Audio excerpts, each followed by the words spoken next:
Hola, ¿cómo están? Muchas gracias por la invitación y un placer estar con ustedes. Muchas gracias, Juan, por recibirnos. Bueno, contame, ¿no? Hoy por la mañana nos despertamos con toda esta serie de medidas, pero ¿qué significan bien? Mira, yo creo que, a ver, Argentina está atravesando un proceso desde hace 10 años de no crecimiento, ¿no? Por lo tanto, para cambiar este sendero de no crecer a un sendero de crecimiento, Ujú. se necesitan reformas estructurales y profundas. Lo que estamos viendo, digamos, hoy, el anuncio de la ministra, tiene que ver con algunas reformas tibias, alguna cuestión de control del gasto público, pero lo cierto es que no va a impactar en una gran medida en lo que pasa en la economía nuestra de todos los días, ¿no? Yo creo que, a ver, hay algunas medidas bien orientadas que tratan de dar un poco de certidumbre al mercado, sobre todo lo que tiene que ver con la cuestión del déficit fiscal, Ajá. donde se anunciaron tres cuestiones que son, digamos, importantes, que tienen que ver con presupuestos mensuales en base caja para todos los organismos y para todos los ministerios del Estado Nacional. Es decir, que las asignaciones, las partidas que se le van a dar a los distintos organismos, a los distintos componentes, ministerios del sector público nacional, van a ser en base caja, es decir, que van a ser en base a los recursos que existen hoy, que Ajá. tiene el gobierno. Bien. Por el otro lado, también está hablando, la ministra anunció un sistema de cuentas únicas para todos los organismos y ministerios, es decir, que toda la recaudación va a ir a una única cuenta y de ahí se van a asignar de manera centralizada los recursos para cada uno de los organismos del sector público nacional y ministerios, de manera de tener un mayor control sobre los gastos. Y por el otro lado, también la ministra anunció lo que tiene que ver con el congelamiento de la planta de personal para organismos descentralizados del gobierno nacional, ¿no? Es decir, que no se tome más gente y que se congele la cantidad de dotación de personal que hay hoy en el sector público nacional. Esto me parece que es lo más importante de toda la conferencia. Me parece que está bien orientada en el sentido de dar alguna certeza sobre que el gobierno está prestando atención en cuanto a lo fiscal, en Ujú. cuanto al déficit fiscal, que es esto de gastar más de lo que recauda, y tiene que tratar de orientar mejor los recursos para cumplir con la meta de déficit del FMI. Ahora, lo cierto es que nosotros en los primeros 6 meses del año lo que se está viendo es un ensanchamiento del déficit fiscal, es decir, que el agujero fiscal que tiene el gobierno, esa diferencia entre gastos e ingresos es cada vez más grande Ajá. y además estamos viendo un ensanchamiento de la emisión monetaria. Por lo tanto, esto, digamos, intenta ponerle un marco de racionalidad, de cambio de esa tendencia de ensanchar el déficit fiscal hacia buscar un equilibrio, pero me parece que va a ser insuficiente porque, como te decía al comienzo, Argentina necesita hacer cuestiones, reformas estructurales que no viene haciendo hasta el momento, ¿no? Y esto, acá lo que estamos viendo es que el gobierno va a poner un poquito de control sobre los gastos, Ujú. pero no alcanza para frenar la dinámica de déficit fiscal y de desequilibrio de las cuentas públicas que tiene el gobierno, ¿no? Esto me parece que para mí es lo más importante que anunció hoy la ministra. Me parece que no va a cambiar sustancialmente el eje de la cuestión, no va a mejorar los datos de inflación. Vamos a seguir con un problema de balanza de pagos para el Banco Central, es decir, el Banco Central va a tener problemas para acumular reservas. Ujú. Digamos, no va a cambiar en términos generales, ¿no? Después la ministra habló de cuestiones que tienen que ver con la energía, con el financiamiento, con los impuestos, pero me parece que lo más importante es esto que dijo en torno a las cuentas públicas y al déficit fiscal. Ujú. Juan, en un momento nombra algo como un congelamiento de empleo, de contratación en el Estado. ¿Esto qué quiere decir? No, lo que está diciendo es que no se van a tomar más personal para el gobierno nacional y está incluyendo aquí a los organismos descentralizados, ¿no? Es decir, más allá de los ministerios y de lo que compone el Poder Ejecutivo, hay organismos descentralizados que funcionan de manera autárquica, que tienen cierta independencia, Ujú. y para ellos también va a regir este congelamiento de vacantes. ¿Qué es lo que quiere decir? No es que se va a echar gente, sino lo que está diciendo es que no se va a contratar más gente. A lo sumo se puede reemplazar la gente que se va, pero no se va a ampliar con mayor dotación de personal a estos organismos descentralizados. Es decir, que se va a congelar la planta del gobierno nacional y de todos los organismos descentralizados que dependan en cierta manera del gobierno nacional. Bien, ajá. Y con respecto a la segmentación de tarifas, bueno, ella decía que van a continuar con esto. ¿Qué significa la segmentación de tarifas? Bueno, la segmentación de tarifas es que, digamos, se va a dividir en 3 tipos de usuarios de energía, ¿no? Tanto de gas como de energía eléctrica, de acuerdo al nivel de ingresos que tengan, ¿no? Entonces va a haber un nivel de usuarios que va a estar muy subsidiado. Estos son los que son beneficiarios de la tarifa social.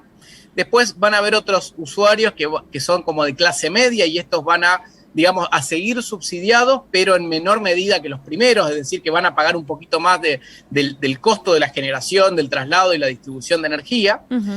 Van a estar subsidiados parcialmente, ¿no? Y después un tercer grupo, que en realidad se llama nivel 1, que son el 10% de la gente de mayor poder adquisitivo que no va a tener ningún tipo de subsidio a la energía. Es decir, que va a pagar la tarifa completa, que esto implicaría para el 10% más rico de la población, por decirlo así, que tenga aumentos más o menos de un 200% en las tarifas de energía, ¿no? Básicamente es eso. Este sistema de segmentación, digamos, tiene que ver con una corrección de los subsidios que paga el gobierno nacional para mantener las tarifas atrasadas, pero me parece que es una metodología muy difícil de aplicar porque hay que segmentar, hay que tener la información de cuáles son, digamos, de que los usuarios pertenezcan a tal o a cual grupo, y para eso se van a tener que registrar por internet o creo que también mediante ANSES todos aquellos usuarios que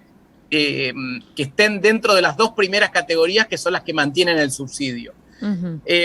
La verdad que me parece que es muy difícil de implementar. Esto no sucede en ningún lugar del mundo, que se subsidie por nivel de ingreso. Esto es más o menos como que yo te diga que vos cuando vas a cargar combustible a una estación de servicio, te cobren el precio de la nafta a partir del modelo de tu auto, ¿no? Claro. Esto no existe en ningún lugar del mundo. Lo que en el mundo puede existir son la segmentación a partir del nivel de consumo. Es decir, vos consumís más de determinado nivel de metros cúbicos de gas, por ejemplo, claro. Bueno, y a partir de ese consumo vos empezás a pagar un poquito más el consumo, digamos, excedente. Pero no existe en ningún lugar del mundo una segmentación por nivel de ingreso, lo que es totalmente injusto. Yo creo que sí es necesario subsidiar a algún sector de la sociedad que tiene mayores problemas o menor nivel de ingreso, pero en términos general me parece que los usuarios en general tienen que ir a pagar lo que valen los servicios, ¿no? Es decir, porque si no el Estado siempre va a estar subsidiando y ahora lo que vamos a ver es que solamente 10% de la población paga toda la tarifa y el resto va a seguir subsidiado, por lo tanto tampoco se va a corregir esta cantidad de subsidios a la energía, claro. Y tampoco va a servir para reducir el déficit fiscal en términos sustanciales. Juan, recién decías que eran unas medidas económicas tibias. ¿Qué crees que debería haber anunciado la ministra, digamos, algo con respecto, por ejemplo, a la importación, la exportación, qué va a suceder con el dólar?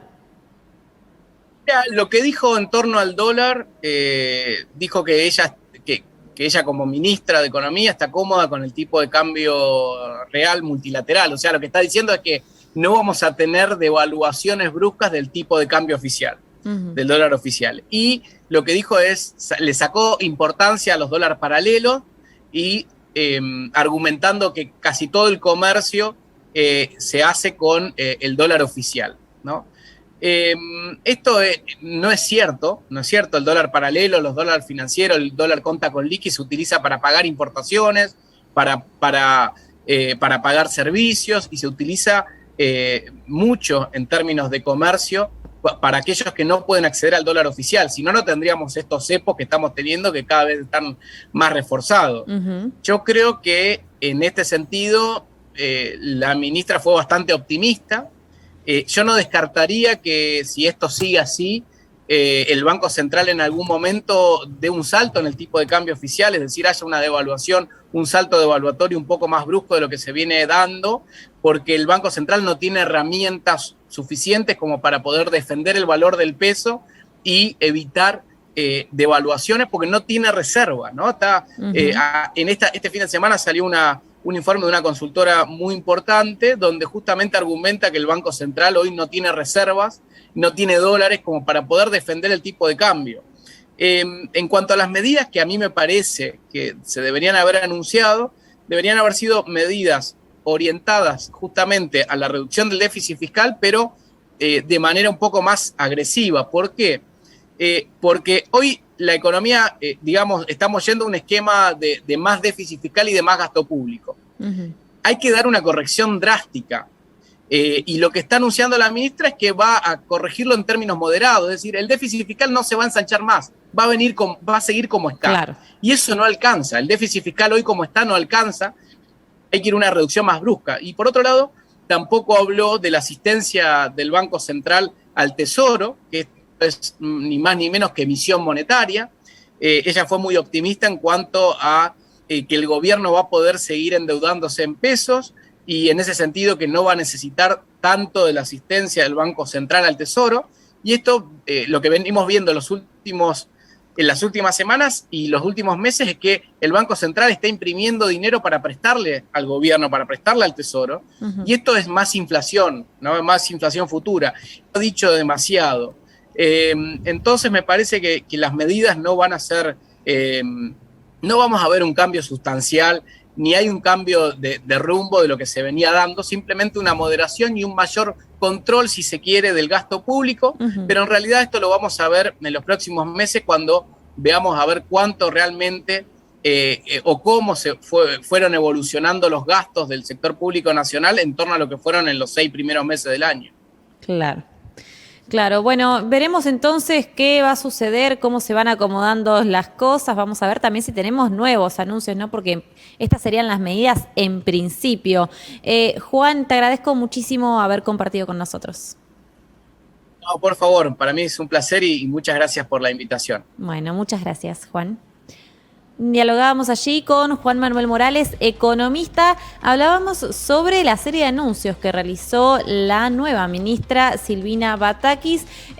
Nos decía recién Juan que se trataban de medidas tibias, pero bueno, veremos qué sucederá entonces con el correr de los días y con el correr de su gestión también.